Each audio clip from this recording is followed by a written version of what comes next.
Hi guys, it's Kelly here and I'm back with another video. Today's video is featuring some products from Honeybee Stamps. I am using the Mini Messages Holiday, the Sentiment Banners, the Seasonal Signs, dies and stencils, and the Mini Holiday Florals. Did I forget any? No, I think that's it. So these seasonal signs, this is the second or third time I've used it. Really like this set, really versatile set.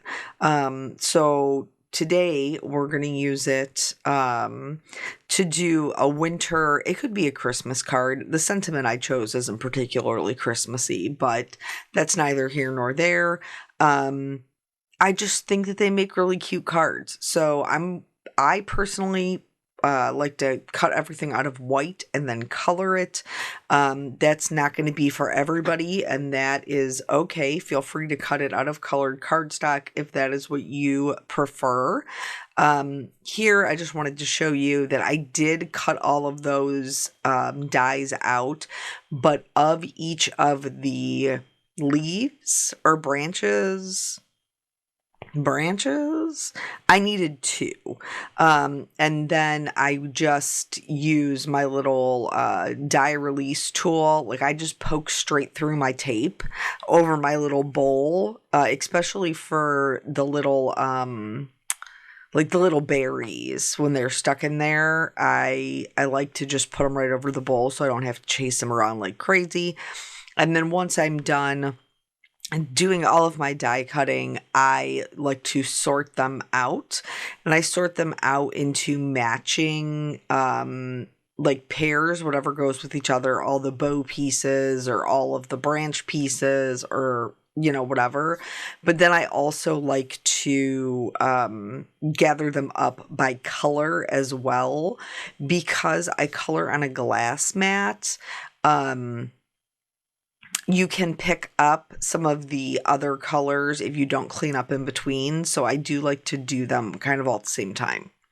So for my sign, I did go with the brown kind of wood grain look. And you can see I flipped it over and did the other side. The only reason I'm doing the other side is I wanted to show you what it would look like if you just use the stencil. I combined it with other sets, but you don't have to. You could get the sentiment and the background, everything just out of the die and the stencil. So I wanted to show you that, but I like combining my things because I feel like it gives me more mileage out of the items that I've purchased. But anyway, so I did it brown, a warmer brown, and then kind of just added some extra shading kind of around the edges. And then in that stencil, the seasonal sign stencil, there is a wood grain. So I am going to use that as well with my sticky mat to kind of hold it in place. And then I'm not going to show you the whole stenciling because this is kind of a long, well, I mean, it's my average length video. But I did just want to show you what it would look like with the stencil. And you're meant to be able to do all of the seasons with the stencils. They have, Hello Summer and Spring and, Happy Fall. They're all there. So we're just going to cruise right along here doing what we do.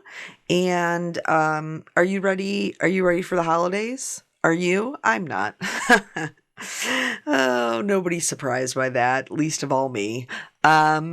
Oh, here, this is the one that I did. So I did the wood grain, and then I did the snowflakes and the little gloves in the background. And then I did a navy Hello Winter right over top. So this is actually on the back of the one that I did because I'm too cheap. Because I'm too cheap to waste the paper. So you'll see later on in the video when I flip it over to glue it, you'll be like, oh, there you are again. Hi. So for my little hanger, I just colored in with some black and some dark grays. Because of the way the hanger is shaped, it's very rounded. So I am adding my black to the inside of that, and then my mid-tone, and then on the lightest portion will be the roundest topmost portion. And then I did the same thing kind of with the holder pieces that sit on the bottom. Ultimately you can't even see those in the finished card, real talk, y'all, because I have so much greenery. But that's okay. If you're somebody, maybe you're somebody who's watching because you just got this and you want to see how to put it together, I'm happy to show you. This is how you put it together before you cover it all up. So, oh, and it was a little off, so I had to fix that to make sure that they were seated correctly. Here is the part that I was telling you, like, to remember to clean up your non-porous surface if you are using one like I am, because if I had left that black down there when I go to color my little mitten, what do you color that? The mitten cuff? The floofy part of the mitten, if I had left the black down there and I want these to be white or read as white, I could have picked that up and then just ruined the whole thing. So we don't want that. So I knew going in that I wanted my color scheme to be like a red and a teal and then another supporting color. In my case, it ended up being like more of a yellow green family, because originally my intention was to do the base of my card in a dark teal. That's not what happened. Obviously, you saw the thumbnail. The red just looked better. But you'll have a chance to see both of them. And if you're just here for the embossing technique, I apologize, but I have to color everything first. So it's a little closer to the end of the video. So for these mittens, you can like stack them and leave the heart open, which would just have the base color showing through. Or you can use the base to put your mittens on and then fit your hearts in and use it as a true base. Which for me, that is what I did. I just am outlining that edge because I don't want it this white edge showing through and ruining the illusion of my my little mittens. And then I'm gonna do the red on the little hearts. I do like the way that this card came out, and I don't say that about all of my cards. I think this one is really, it's simple, but I think that it is I think it's a good one because it's a lot of neutral items. And I like that. I like when we can double down on the products that we have and use them for multiple things. I am here for that. Even in my own illustrations, if you guys have followed me, you know I'm here for the versatility of those sets. And I'm the same way when I'm looking for sets to use, whether I'm creating them or purchasing other people's. I like a lot of versatility. I don't want any one trick ponies. So yeah, so I'm totally not ready for Christmas. And in fact, I was flabbergasted today when my husband went to take Peanut over to my ex-husband's, and he like gave me a hug and a kiss and was like, "Love you, see you on Christmas." And I was like, "Say again? Say it again?" And he was like, "Yeah, I won't. I'm dad's this weekend. I'm at dad's this weekend." And then it's his year to have him on Christmas Eve. He was like, "So I won't see you until Christmas." And I was like, "Poof, that's a long time. That's a rough go." Like, I wasn't ready. He just took the wind right out of my sails. So we're really getting down to it. And it did come up fast on me this year. So here, this is the way I treat all of the kind of like lovely layers. And I just stack them right on top of each other, and then I use my lightest color to mark where the shading should go.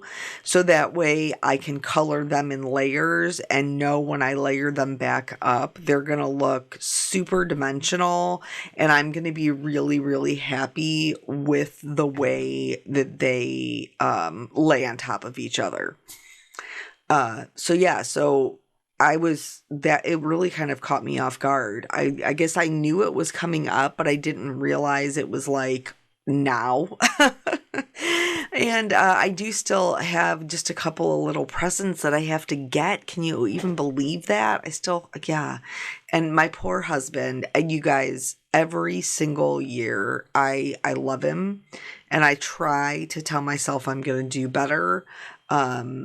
But then I can't do better. Like, I cannot. I am who I am, and it's not better about picking up the presents or wrapping them any earlier.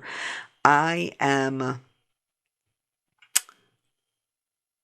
know. I think they say, like, people who always, like, run late, like, you're more optimistic because you always think you have more time than you do. Like, that's your attitude about it.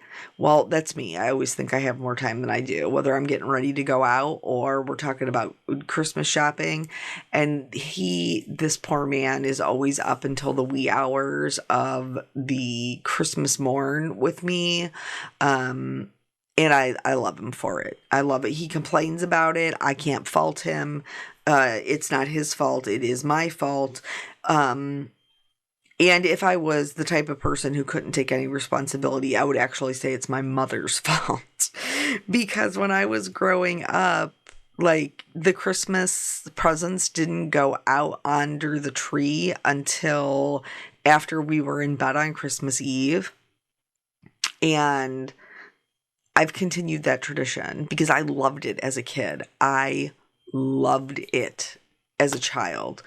Like, who am I even kidding? I love it now as an adult. Like, the getting up on Christmas morning, and then all of a sudden, there's these presents under the tree. Now, obviously, I'm the mom, so I'm putting them underneath there, but it just makes my heart warm and fuzzy on Christmas Eve to just see the whole thing put together. And my husband he's a trooper to keep my warm fuzzy Christmas things alive. So we did, we took the kids to get their picture taken with Santa. So my oldest he's clued in, which makes me sad because that time has come and gone in our household. But we explained, how Santa is an idea. It's a feeling. Santa, everybody gets to play a little bit of Santa. And, and we've explained to him, that to keep that information or those ideas to himself. So that he doesn't ruin it for somebody else. And I will put a little warning on this to let you, in case you watch with your littles, like, skip over that portion. But it does mean that he, gets to enjoy the contributing part a little bit more. And so then when we go see Santa, he is still nice. He still plays, his part. And his part now at this age is to, support his sister, because she don't want no part of him. Okay. She doesn't. I'm just going to be real with y'all. She doesn't sit on his lap. She doesn't want to talk to him. None of it. Like, when she goes up there to get her picture taken with Santa, she's with her brother, period. Like, whether it's sitting on his lap or standing next to him, or, having him do the talking, she relies solely on her big brother to be the go-between, because she's not talking to him at all. She doesn't quite have a meltdown, which I think, like if she didn't have her big brother with her, I do think it would be a meltdown, truly. But because she does have him, as kind of like a little security blankie, she'll stand there at least for the picture with him, but she ain't having no conversation. So we did take them to go get their pictures taken, and last year we braved the mall, which was a lot. It was a lot. Even though we booked ahead, it was still quite a bit. And then there was this very, very long line to get our photos. Because I think, what did Eric tell me? The camera person was on break or something. I don't know. I mean, everybody's entitled to a break. I'm not sure what the holdup was, but we had to wait a long, long time. And the kids were hungry, and it was no good. So this year, actually, one of the greenhouses by us does Santa, and you check in online. It's almost like, how CVS or Walgreens or whatever has their med set, where you can book a doctor's appointment, and then it'll send you a text when it's your turn to go up there. It's kind of like the same thing. You go online, you book it, and then you get there 10 minutes before, and you're already signed up to have your pictures taken. And it was so much cheaper, exponentially cheaper. And we got a flash drive with just all of the images on it, so that we can take, or print out as many photos as we would like, for $25. And they took pictures of us with the kids and Santa and the kids, and some candids with, me carrying Caitlin, and Eric carrying Caitlin, Nathan and Santa having a conversation. It was so much better. And then while I was there, I got to get my Christmas centerpiece for my house for the things that we're hosting. And I want you to know, when we get to the part of this video where we're putting glitter on the things, I want you to know that the one that I picked has a succulent, has a Christmas cactus, and has a poinsettia. And that poinsettia is covered in glitter, folks. So glitter's not just for the cards anymore. It's for everything. It's for my poinsettia. What will happen to that poinsettia long term, I do not know. I'm only responsible for keeping it alive during the holiday season, and after that, I can make no promises. Because I'm not good at it. I have 2 plants that I can keep alive. One of them is a amaryllis, and the other one is a monstera. And monsteras grow to be huge houseplants. Mine is not huge at all, and I've had it for years, probably because I'm doing something to it that it shouldn't have done. Which, it's still alive, so I'm calling it a win. Here, I'm using 2 of our little foam dots. Yes, they were stacked together, and that is because my little jelly bean thinks that they are her stickers. And so she peels them off, and I want to cry when she does.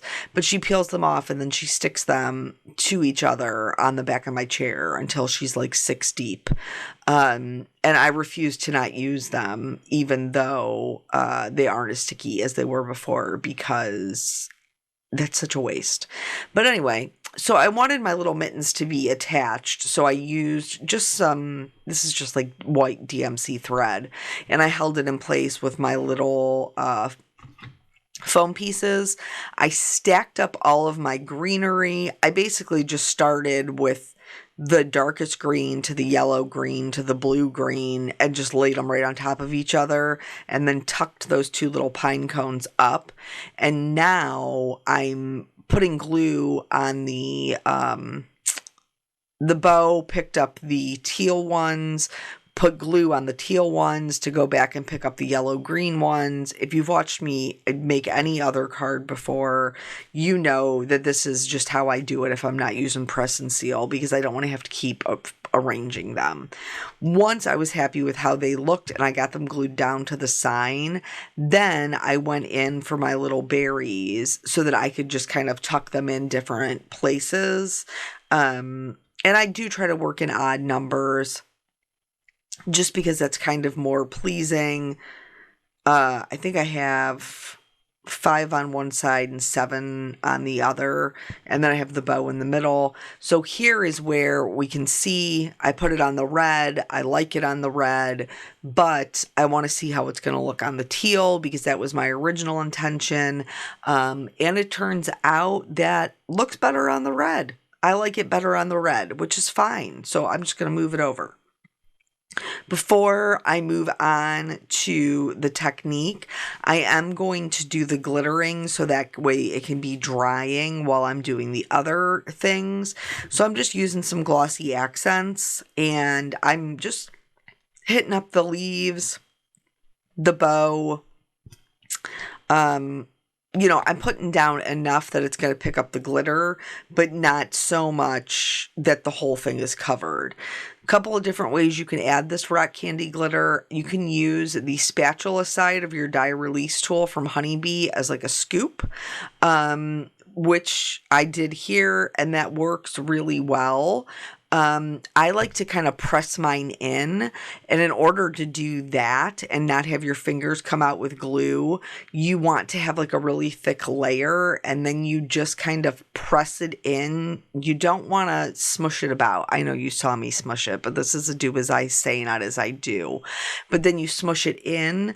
Alternatively, you can make a pile of the glitters and then press it into the pile of glitters.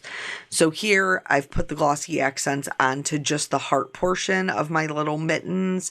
I'm going to dump them over, press them in, and that's going to leave me with a little pile of glitters. And then I'm going to add the line to my little mittens, a little line of glossy accents there, and I'll just flip them over and kind of like dip them down into the glitter and press it in that way. So a couple of different ways, whichever way works for you, totally cool. All right, now we're finally to the technique. 20 minutes in. We are going to create our own embossed lines. And if you have a scoreboard, you can use that. I'm going to use a trimmer. And this one is, I wanted to show you can do it with a bone folder and a trimmer first. I'm going 3/4 of the way in on each, like the top and the bottom, and I am doing a debossed line. So I'm pushing in the line at 3/4. This is going to give me that panel look that you see on like front doors and fronts of cabinets and things like that. And so I find it easier to set my perimeter first and then go back. So I'm counting out the 3/4 of an inch, and then you can see me kind of like press it in to kind of mark where it needs to be. And then, I do count a couple of different times because I like to double check it.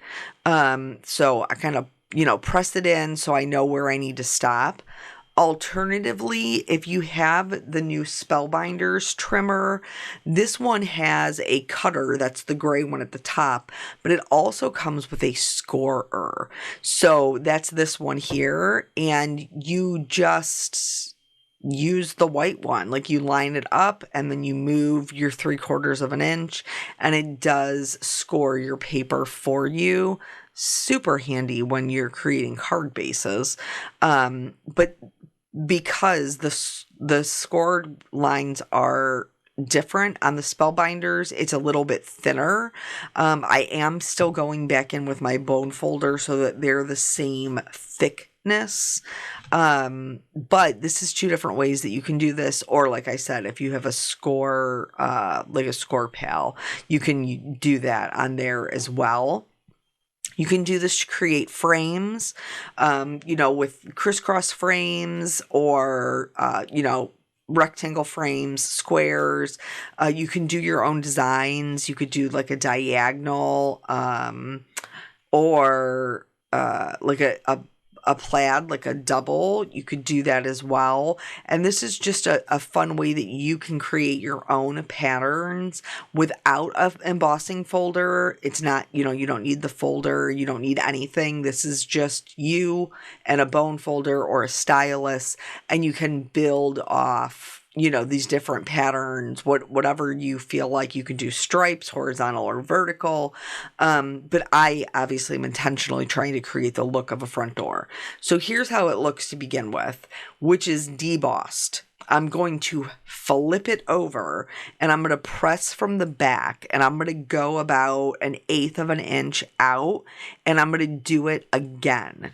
So this is going to give me that double look where you see the cabinets or you see the front doors, and it looks like one is kind of stacked on top of the other. That's what this is going to give us. And it worked. It worked swimmingly for the look that I was going for.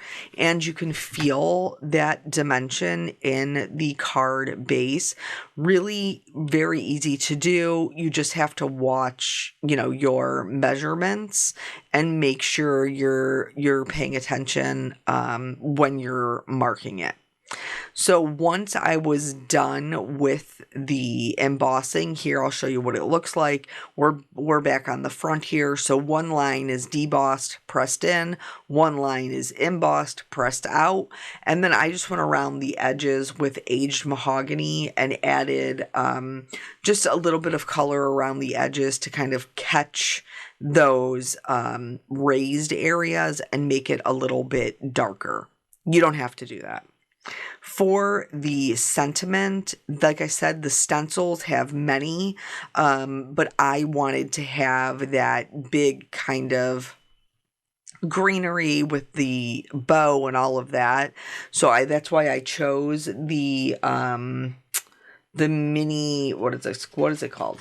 What did I tell you guys it was called? Mini Messages Holiday. And they have a bunch of these. They have fall and everything, and they have dies that match, or you can do what I did and use the sentiment banners because it has a finished edge, which I love. And I just white heat embossed that on that teal color that I thought was originally going to be my background, but wasn't. And then once that is set, I can go ahead and find the banner size that's going to work the best, and then die cut that out and begin building the final card. So, anyway, yeah, I was able to get my glittery poinsettia. Very, very excited about that. I think it's super pretty.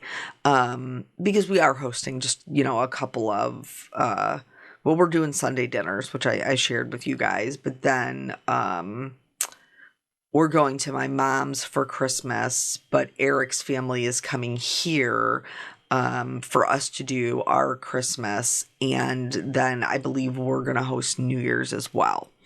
So here I did pop this up on foam, and my intention was for it to kind of tack my little mittens in place, but somehow I missed it. I missed the mark. So I'm going to go ahead and glue my sign down on my little door. Doesn't it look like the top of a door? I think it does. I think it's so cute. So I'm going to go ahead and glue this down, and like that little bit of embossing didn't really take any time at all, and it adds so much to the feel of the card. I just love when they come together. So what I did was I kind of slid my little mittens up, and then I grabbed the string on the other side and pulled it through with my tweezers. And then I'm just going to put a little bit of glue in there to just make sure that they stay tacked into place. And I have that foam underneath the mittens that is also attaching it. On these types of signs, would you do rhinestones? Maybe not. If you're me, absolutely you would, because who doesn't love the glitters? And I'm going to add some more clear glitter to the bow as well, because I can't stop myself. And then that's going to be That's going to be both cards. That's going to be the whole card. So I hope this inspires you to, use your neutral things a little bit different, and combine your sets to get more out of what you have. Thank you guys so much for joining me. I always appreciate your time, and I'll catch you on the next video. Bye.